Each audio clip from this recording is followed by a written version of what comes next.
Hello everyone, welcome to my channel. I'm Anjali Saraswat and on this channel you will find content related to UGC NET examination. तो आज हम पढ़ेंगे कि variables को major कैसे किया जाता है। अभी तक हमने लास्ट क्लास में पढ़ा था कि वेरिएबल्स कैसे होते हैं, क्या होते हैं और कितने टाइप्स के होते हैं, और प्रीवियस ईयर क्वेश्चंस भी किए थे। आज हम देखेंगे कि इन वेरिएबल्स को मेजर कैसे किया जाता है। इसके लिए हमारे पास चार स्केल हैं: nominal scale, ordinal scale, interval scale and ratio scale. इन सभी स्केल्स को अगर आप सीक्वेंस में याद करेंगे तो अच्छा होगा, इनकी कैरेक्टरिस्टिक्स याद रखने में आसानी होगी। चलिए देखते हैं।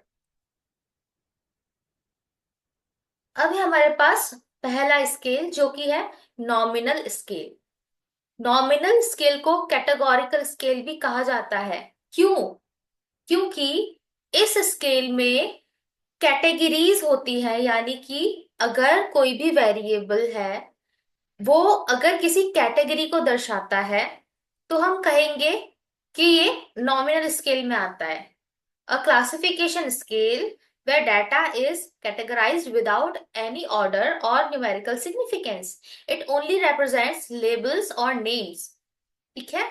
तो नॉमिनल स्केल क्या होता है? इसमें ना तो कोई न्यूमेरिकल वैल्यू होती है, ना कोई रैंकिंग होती है, और जो भी कैटेगरीज इसमें होती है वो म्यूचुअली एक्सक्लूसिव होती है, एक दूसरे से अलग अलग होती हैं। और इनका मोड कैलकुलेट किया जा सकता है। स्टैटिस्टिक्स में होता है ना मीन, मीडियन, मोड, उसमें से मोड को कैलकुलेट किया जा सकता है। वैसे एक्स्ट्रा इन्फॉर्मेशन है, बट अगर आप इसको रखना चाहें तो अपने दिमाग में रख सकते हैं और इसको अपने नोट्स में भी कॉपी कर सकते हैं। इसके एग्जाम्पल क्या हो गए? Gender, blood group, nationality. अब देखिए, एक एग्जाम्पल के साथ समझते हैं। कोई रिसर्चर है, उसको कुछ सब्जेक्ट्स चाहिए, कुछ पीपल चाहिए अपने रिसर्च में पार्ट लेने के लिए।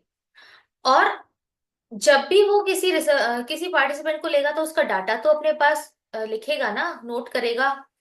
तो मान लीजिए उसने 100 लोगों के ऊपर रिसर्च की, तो उन सबका जो डाटा होगा, अब मान लीजिए उनके जेंडर की बात हुई तो मेल, फीमेल या अदर। ठीक है। इस जो जेंडर जो एक वेरिएबल है, इसमें यही आपके वैल्यूज आ सकती हैं। ब्लड ग्रुप हो गया ए बी ओ, या फिर कल हमने देखा था A negative, A positive, B negative, B positive. इस तरह से टोटल 8 आपके ब्लड ग्रुप बन जाएंगे। ठीक है। या नेशनैलिटी हो गई, तो वो कहाँ का है, इंडियन, अमेरिकन है, फ्रेंच है। तो ये जो कैटेगरीज है, ऐसा नहीं है कि एक कैटेगरी दूसरी से बेहतर है, ऐसा कुछ भी नहीं है।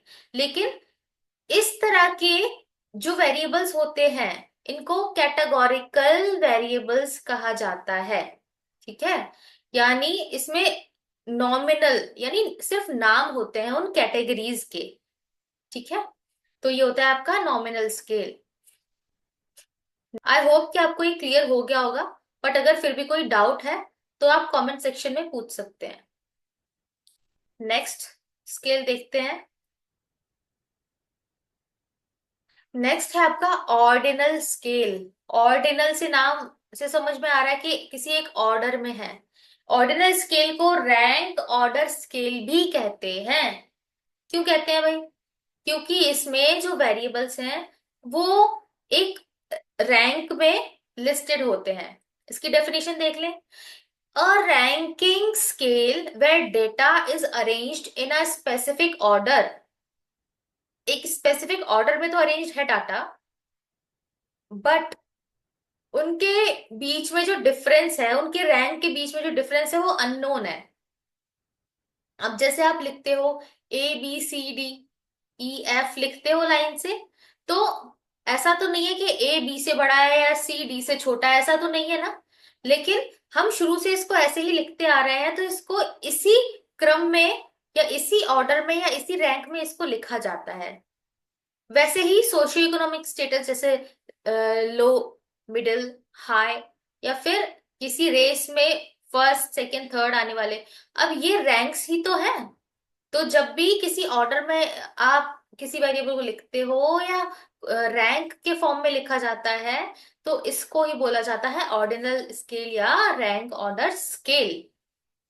तो इसमें क्या होता है? इसमें एक ऑर्डर होता है, और इसका मोड और मीडियन फाइंड किया जा सकता है बट मीन नहीं फाइंड किया जा सकता।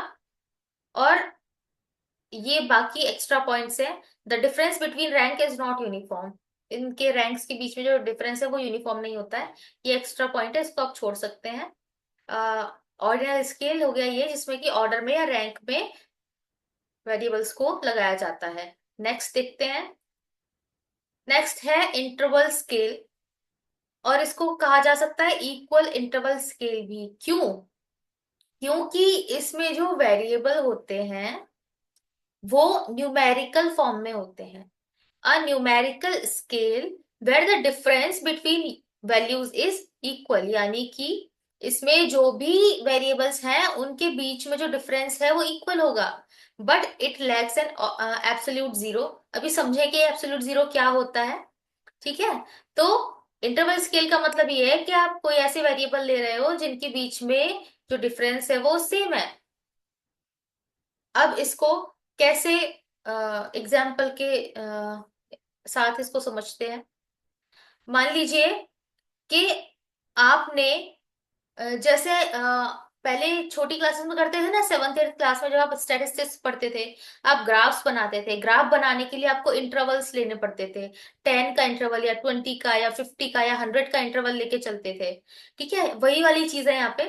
अब मान लीजिए एक स्टडी हो रही है जहां पे कि एक फार्मर ने अपने फार्म पे हर साल कितने रुपए की खेती की और उससे प्रॉफिट कमाया। तो अब यहाँ पे जो भी ग्राफ बनेगा उसमें एक एक्सिस पे तो उसका प्रॉफिट होगा और दूसरे एक्सिस पे क्या होगा, ईयर। ईयर यानी कि 2020 में, 2021 में, 2022 में उसने कितना कितना प्रॉफिट किया, यानी कि इन सभी में कितने कितने का डिफरेंस है, 1 ईयर का डिफरेंस है ना। इसके और इसके बीच में 2020 और 2021 के बीच में 1 ईयर का डिफरेंस है।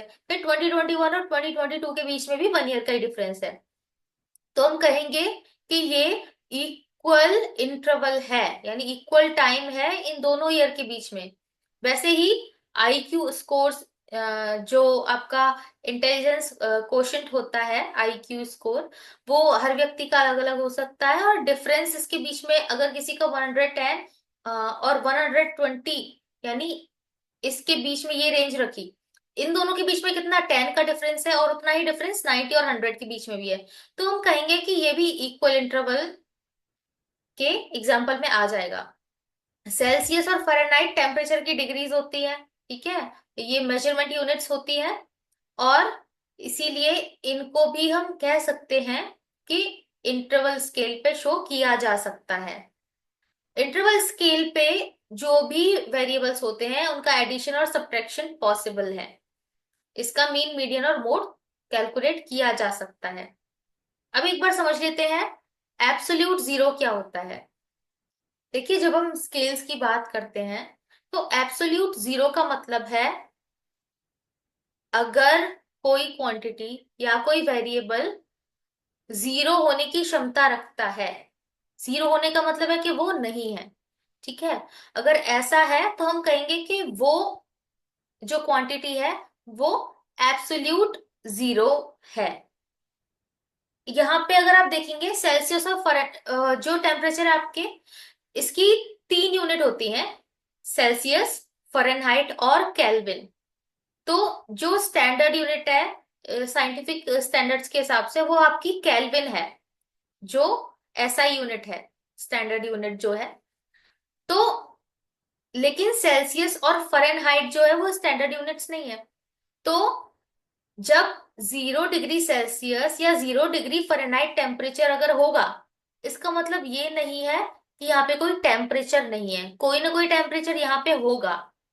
बट अगर आप केल्विन की बात करें तो यहाँ पे 0 केल्विन का मतलब होता है एब्सोल्यूट एब्सेंस ऑफ हीट, यानी कि 0 केल्विन पे कोई हीट नहीं होती है।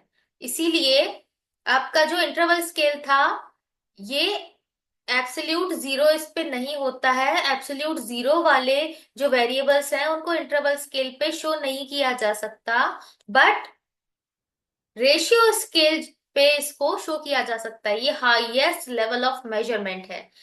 ठीक है, सबसे लास्ट में आता है और सबसे ज्यादा एडवांस है ये मेजरमेंट, ये स्केल सबसे ज्यादा एडवांस है। तो रेशियो स्केल क्या है? It's a numerical scale with equal intervals and an absolute zero. Absolute zero आ गया, यानी कि इस पे जो वेरिएबल्स है वो जीरो हो सकते हैं, वो क्वांटिटी जीरो हो सकती है। जीरो का मतलब एब्सेंट हो सकती है। ठीक है। तो allowing for all mathematical operations including ratio, सारे मैथमेटिकल ऑपरेशन प्लस माइनस सब पॉसिबल है, रेशियोज भी पॉसिबल है। इसके कैरेक्टरिस्टिक्स क्या होते हैं? It has true zero. True zero means absolute zero, वही सेम थिंग है, यानी कि कोई कैरेक्टरिस्टिक्स अगर नहीं है तो भी रेशियो स्केल को इस्तेमाल किया जा सकता है। और सभी मैथमेटिकल ऑपरेशन किए जा सकते हैं यहाँ पे, addition, subtraction, multiplication, division.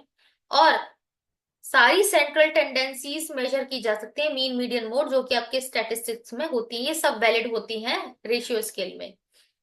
Example देख लेते हैं। हाइट, वेट, एज, या इनकम, सेल्स, पॉपुलेशन, और केल्विन टेम्परेचर भी आपको समझाया था।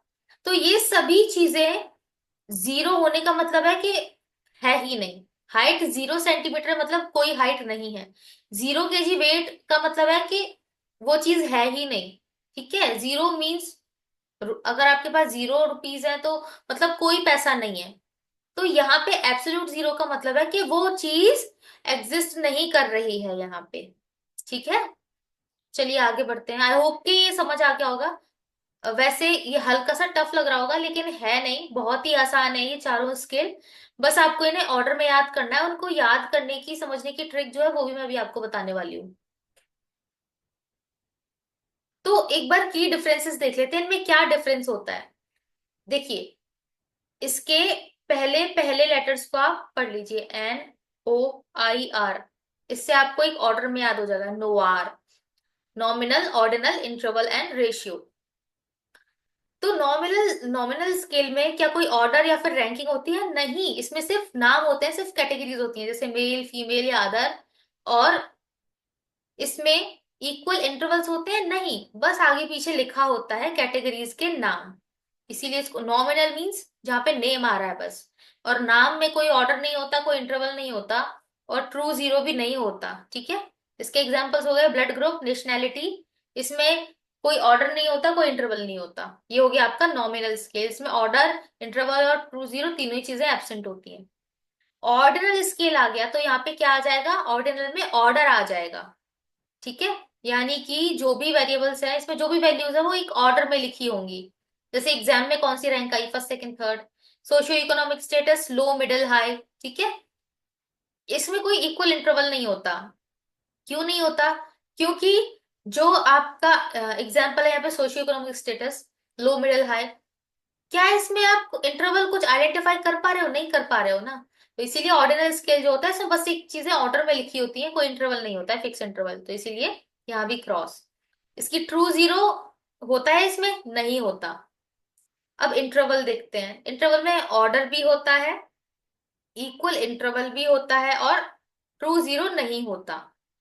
रेशियो में सारी ही चीजें अवेलेबल है, इसमें ऑर्डर में भी होती हैं चीजें, इक्वल इंटरवल भी होता है इसकी वैल्यूज के बीच में, और ये ट्रू जीरो भी होता है इसमें।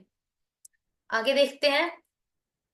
इनको याद कैसे रखेंगे? जैसे NOIR, नोआर, इस रूल से आप इनको ऑर्डर में याद रख सकते हैं, NOIR। ठीक है।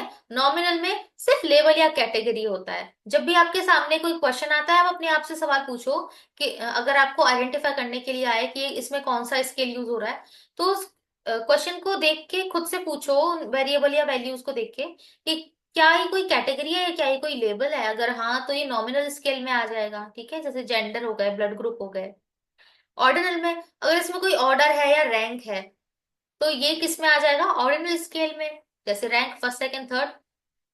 इंटरवल है तो इसमें क्या हो जाएगा? इसमें जो भी वैल्यूज होंगी उनमें इक्वल गैप होगा, जैसे 2, 4, 6, 8, 10, सबके बीच में दो दो का गैप है। ठीक है, 5, 10, 15, 20, 25, सबके बीच में 5 का गैप है।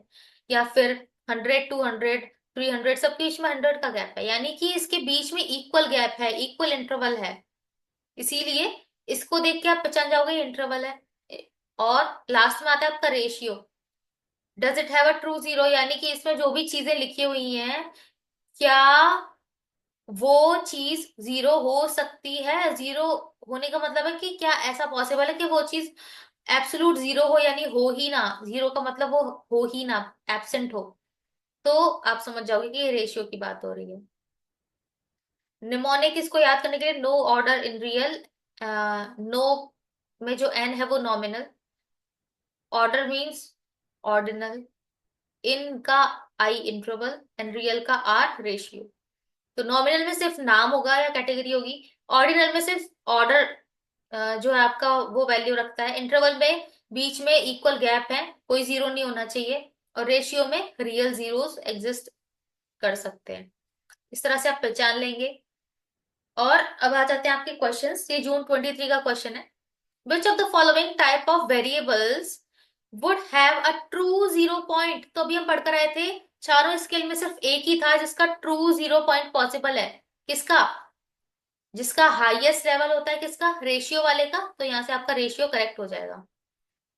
आप इसको ऑर्डर में याद करेंगे, आपका आधा सा कंफ्यूजन तो यही खत्म हो जाएगा। नेक्स्ट है दिसंबर 2021 से, in which scale of measurement are classification, order and equality of units ensured? यानी कौन सा स्केल जिसमें क्लासिफिकेशन भी आता है, ऑर्डर भी आता है और इक्वालिटी भी आती है? तो देखिए, जो ऑर्डिनल होता है, जो नॉमिनल होता है उसमें सिर्फ क्लासिफिकेशन आता है। जो ऑर्डिनल होता है उसमें क्लासिफिकेशन और ऑर्डर दोनों चीजें आती हैं। जो इंटरवल होता है उसमें क्लासिफिकेशन, ऑर्डर और इक्वालिटी तीनों चीजें आ जाती हैं। तो इसका आंसर क्या हो जाएगा? इंटरवल। ठीक है, ये हो गया आपका करेक्ट आंसर। अब यहाँ पे आपको मैच द फॉलोइंग है। नॉमिनल में क्या होता है? नाम होते हैं। ठीक है। क्लासिफिकेशन होता है, तो ए का फोर से मैच हो जाएगा। तो ये आपका आगे देखने की जरूरत ही नहीं है, आपका बी ऑप्शन करेक्ट हो जाएगा। बट फिर भी एक बार देख लेते हैं। नॉमिनल में क्लासिफिकेशन आएगा, ऑर्डिनल में क्लासिफिकेशन एंड ऑर्डर आ जाएगा, तो बी का फर्स्ट हो गया, ए का फोर्थ, बी का फर्स्ट। इंटरवल में क्या आ जाएगा? Classification, order and equal units second हो जाएगा, थर्ड का। और रेशियो, रेशियो में क्या हो जाएगा? क्लासिफिकेशन भी है, ऑर्डर भी है, इक्वल यूनिट्स भी है और एब्सोल्यूट जीरो भी है। तो आपका सेकंड ऑप्शन करेक्ट हो जाएगा। नेक्स्ट क्वेश्चन देखते हैं। जून 23 से question, arrange the following scales of measurement from the simplest to most complex. Simplest कौन सा होता है? अभी पढ़कर आए हैं, nominal, ordinal, interval and ratio, यानी 2 4 1 3। 2 4 1 3 आपका फर्स्ट में, तो आपका फर्स्ट ऑप्शन करेक्ट हो जाएगा। जून 2020 से है question, in which scale of measurement are classification, order and equality of units ensured? यानी कौन से स्केल में क्लासिफिकेशन, ऑर्डर, इक्वालिटी तीनों चीजें आती हैं? ये बिल्कुल सिमिलर क्वेश्चन है। तो ये किसमें होता है? इंटरवल स्केल में होता है। तो आज के लिए यही क्वेश्चंस थे हमारे पास, और आई होप कि ये टॉपिक आपको क्लियर हो गया होगा। नेक्स्ट क्लास में हम पढ़ेंगे एक्सपेरिमेंटल रिसर्च के बारे में। तब तक के लिए thank you so much. Keep studying and please like my videos and share them with your friends and subscribe to my channel, because I post a new video every day, so you can study consistently. Thank you so much.